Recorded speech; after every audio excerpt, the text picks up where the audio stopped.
The Planted Runner is sponsored by Liquid IV. Tear, pour, live more. Go to liquidiv.com and get 20% off your first order with code PLANTED at checkout. This is The Planted Runner. I'm Coach Claire Bartholic. Despite all the talk in Congress about keeping daylight savings time year-round, on Sunday, November 2nd, the United States will turn the clocks back to standard time. For runners, that means your morning runs will be a little lighter, while after-work runners will plunge into darkness. What's even worse is the reality that all 9-to-5ers will be shut out of the sunshine on their weekday runs in just a few short weeks. And let's be real here, motivating yourself and even dressing yourself for cold, dark running is about to be a real challenge.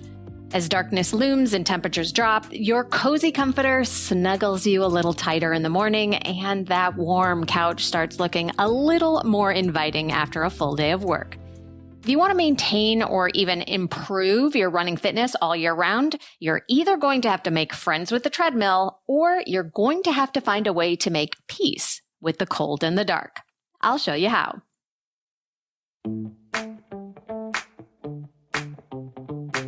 Welcome to The Planted Runner. I'm Coach Claire Bartholic, and my mission is to help you improve your running, your mindset, and your life with science-backed training and plant-based nutrition. On today's show, we are going to explore how you can get ready for fall and winter running. You'll learn tips to stay motivated and run safely in the dark, exactly how to dress in any kind of weather for any kind of run, and I'll share my personal experience with a condition that many runners face this time of year, especially women. Even if you're like me, a die-hard summer lover, you'll be completely prepared for any condition Mother Nature can throw at you. I also want to remind you that if you've still got a race coming up this fall, there is still time to make sure your mind is as strong as your legs. My Find Your Flow State audio series will turn your race anxiety into calm confidence. After all, the strongest muscle in your body is your mind. I'll get into more details later, but if you are ready right now, go to theplantedrunner.com/flowstate. Don't forget to stay tuned all the way to the end of the episode for another Mental Strength Minute. Fortify your mind in 60 seconds or less.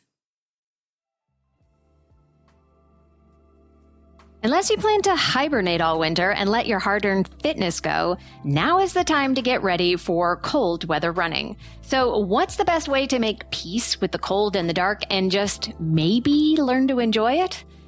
My first tip is to get yourself lit. And I mean that in the most wholesome way, of course. You want to be able to see, number one, and be seen, number two. Many runners rely on a headlamp to light their way in the dark, and that can work just fine for people, but I personally hate headlamps. Maybe it's because I have an unusually large head or an incredibly slippery forehead, but I've never been able to wear a headlamp comfortably where it's tight enough to stay on, but doesn't squeeze my head for dear life. Sure, balancing one on a brimmed hat can help, but still, I never liked that setup either. The other problem with most headlamps is they cast a very focused light. So you can see directly in front of you, but you have virtually no peripheral vision. A much better solution is a chest lamp. Most models are designed to buckle around your waist with a strap diagonally over one or both shoulders, with a bright white LED light on your chest and a red light on your back so you can be seen from behind. They are rechargeable with a USB port, and they're so lightweight that you barely notice it. No more skull-squeezing head trauma, just a wide spotlight that lights your path like a car's headlights. The red light on your back is also a really important feature. You want cars to see you, so the brighter you are from all directions, the better. You can get lights on your shoes, you can put them on your knuckles, you can wrap yourself in rainbow LEDs so that you look like you're going to a psychedelic rave party. Being seen by cars is the goal. Now that you can see on your runs, what about the cold? And just because you can see, it doesn't mean that it's not still dark and scary out there. How do you even get out the door? The absolute very best solution is to find a running buddy or a running group. You are most likely not alone in the fact that you don't want to run alone in the dark. Your town probably has runners just like you, so seek them out. There are running groups based out of running shops, posted on Facebook and other social media, so with a little digging, you're likely to find something at least once a week. You might not be able to run every run you want with a group, but knowing you will be meeting up with somebody soon can help keep you motivated today. To brave the cold, there is gear out there for every type of weather, and I'll go over exactly what you need a little later. Let's get back to our run. The next thing to remember is the first mile is a liar. So when you step out the door, you should be cold, because if you're not, you are probably overdressed and you will regret that extra layer of fleece. After a mile, if you're still freezing, circle back to your house and get another layer. But if you just can't bear that first mile, one trick is to purposely overdress for it. Run a half mile out and a half mile back, and then drop the extra clothing on your porch after you've warmed up. Another tip is to warm up in the house. Do some stretches, drills, jumping jacks, running in place, whatever you can to just start to break a sweat. Once you open the door, the outside air will feel just right. Now, I want to be honest here. For some people, no matter how well dressed or how well lit you are, it's just not going to be an option to go out and run in the dark. Maybe you live in a place where you just don't feel safe running in the dark, or maybe it's icy and you don't want to slip, or you just know yourself well enough that you are never going to be a dark running fan. That is okay, and you can still get super fit without running in the dark. If you can't fit your runs in midday, you're gonna need to buckle up and head to the gym or invest in a home treadmill. Treadmills get a pretty bad rep for being boring instruments of torture, but they're actually really good for training. They are safe and reliable in all weather conditions, and you can happily indulge in all your binge TV shows and movies, absolutely guilt-free. If you have access to one, consider yourself lucky to have the option. I promise you, if you open your mind to it, the treadmill can actually be fun and get you super fit. One particularly snowy winter, I spent a ton of time on the gym treadmill and got to the point where I actually preferred it to being outside. I got so fit that I thought I could even race an entire marathon on one. I didn't actually do that, of course, but I got a huge PR at my spring race. If the treadmill is just not a place you can bear spending your precious time on Earth, but you still want to get fit, I have another idea. Take a play from one of the best mountain ultra runners in the world, Kilian Jornet. Kilian actually doesn't run that much at all in the winter. He skis. While most professional athletes would not dare to stop their main activity for a whole season, Kilian says that skiing helps keep his body in shape for running and his mind fresh and happy. Of course, switching sports isn't going to change the amount of light we have in the day, but it can solve the issue of exercising in snowy and icy conditions. Now we just need to figure out what to wear, because that can make a difference between a miserable winter run and a great one. I'll go over that right after this. Race day is coming, and with it, the restless nights, the racing thoughts, and the doubts that creep in when everything is on the line.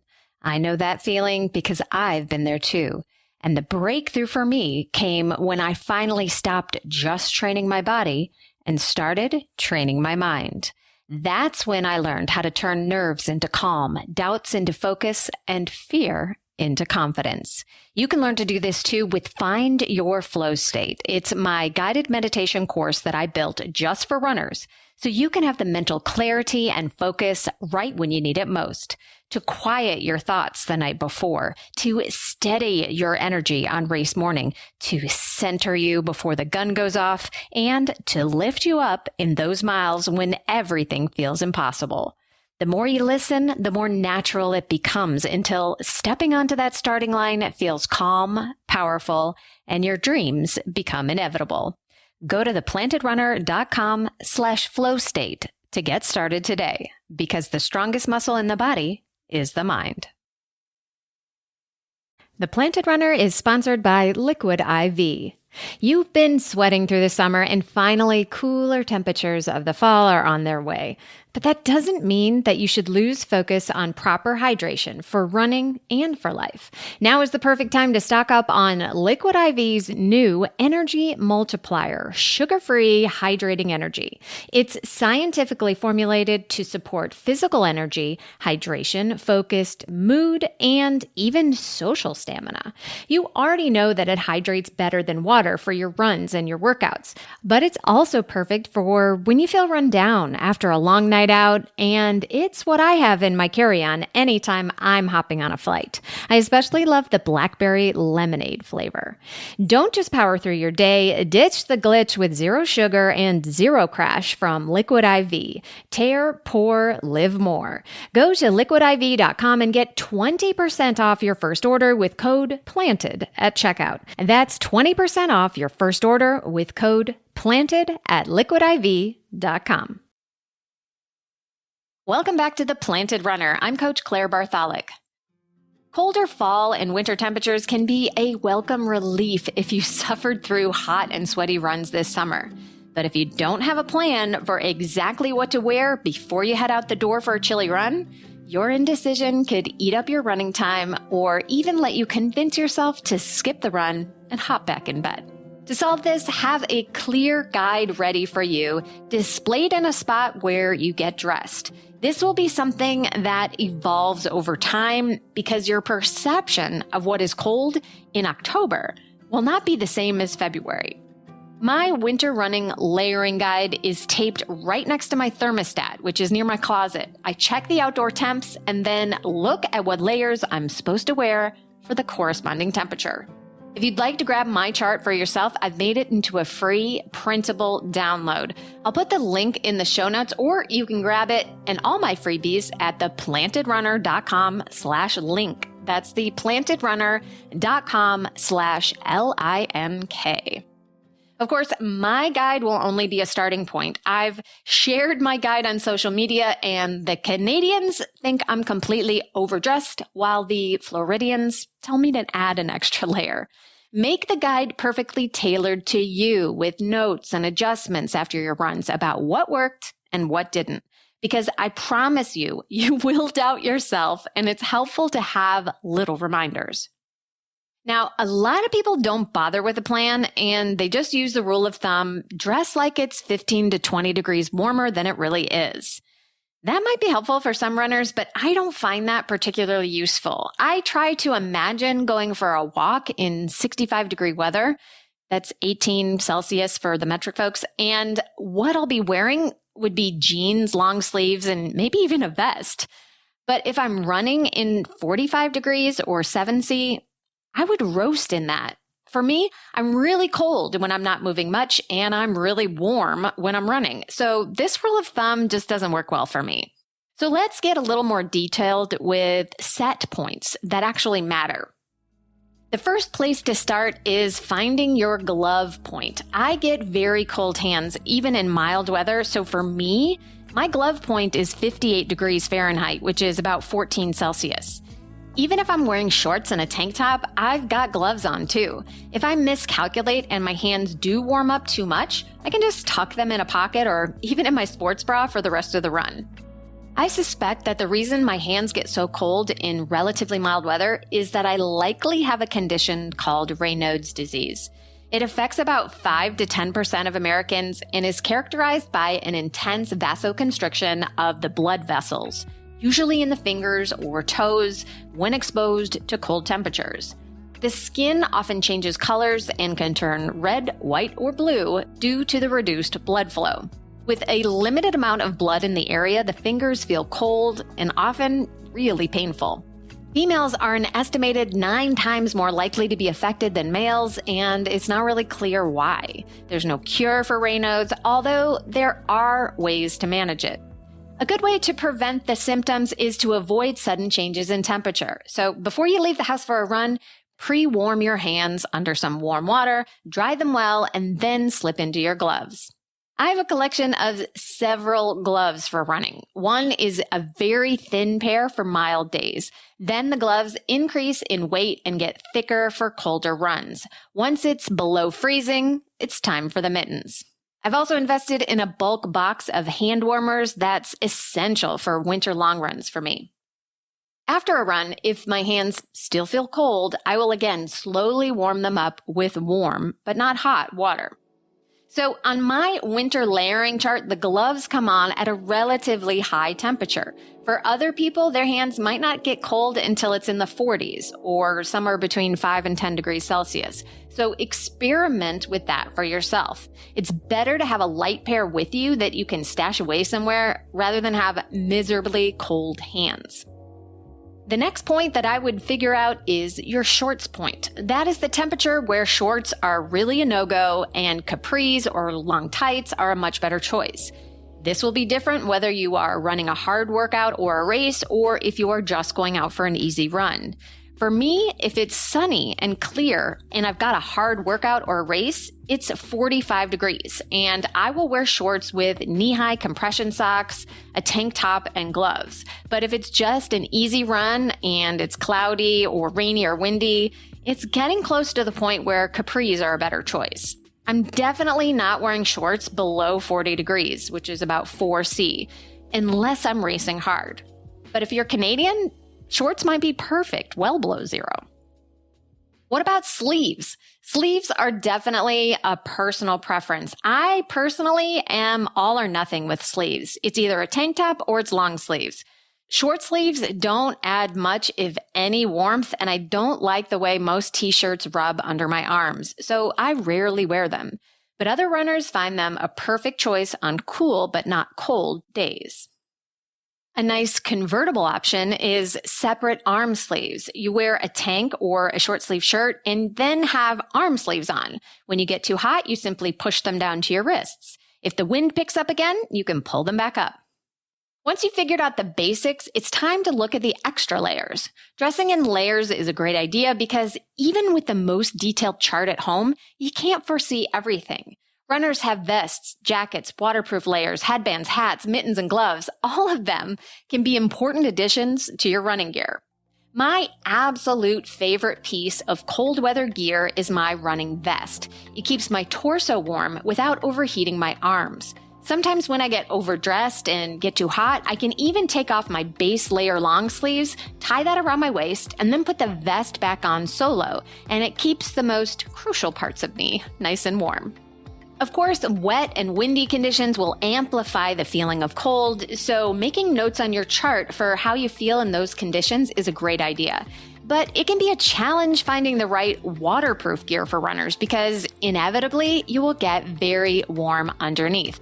I have found that, especially racing in the rain, it's best to accept that you will get wet, but take precautions to be sure that you are warm without overheating. That can mean an extra layer over your base layer, or it could be a waterproof vest instead of a full jacket, depending on the temperatures. Like everything running, it takes a little trial and error to figure out what works for you and what doesn't, but making notes can be really helpful because I promise you, you will forget what you wore last year at what temperature and in what conditions. Again, if you want to get my free winter layering guide as a starting point for your winter running, check out the show notes or get it now at theplantedrunner.com/link. Dressing for chilly weather can be a little bit more complicated than summer running where it's just hot all the time, but you really have no major decisions to make when it comes to clothing. But having the right gear can keep you running no matter what the weather and keep you warm the entire time. Well, except for that first mile.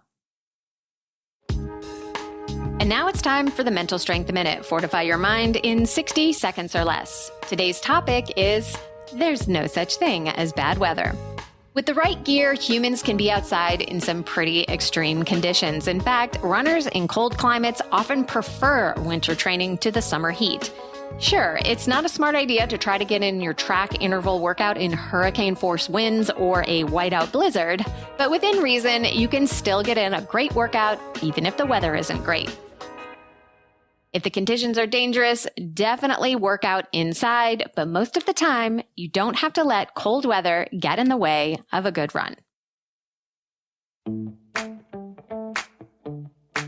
Thank you for listening to The Planted Runner, part of the Evergreen Podcast Network. Don't forget that you can enter to win a free custom training plan for your next race and get featured on the show. Just write an Apple Podcast review and enter at theplantedrunner.com/PRLab. Of course, reviews are the #1 way to boost this show's reach, and it's a great way to tell me what you'd like to hear next because I read every single one.